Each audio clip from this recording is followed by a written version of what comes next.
שלום, קוראים לי אפרגן חיים, אני מספר 2 של יעלה, שירתי בתפקידים בכירים, ביניהם מפקד היחידה הארצית לחקירת פשיעה בינלאומית בפשיעה חמורה, שירתי ביחידה הכלכלית כמפקד, ושירתי כסגן ראש אגף החקירות והמודיעין של משטרת ישראל. ניהלתי חקירות רבות ומורכבות, כולל אישי ציבור. אני היום עורך דין, בעל משרד עורכי דין, והניקיון, הצדק והערכיות הם נר לרגליי. ואני התחברתי ליעלה בגלל הערכים שלה, היושרה שלה. אני חושב שעיר כמו שלנו חייבת על ההגה אדם ישר, והחיבור שלה לליאור תורמים מאוד מאוד מאוד, גם לעיר, גם לניקיון של העיר.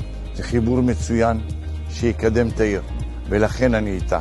ואני בטוח שב10.3 שהם תתמכו בה, תקבלו 5 שנים של פריחה, שגשוג, והכי חשוב, של יושרה. ואני יודע, ממקום של אחד שיודע, אני יודע מה המשמעות ומה קורה כאשר ראש עיר הוא נקי כפיים או ההפך.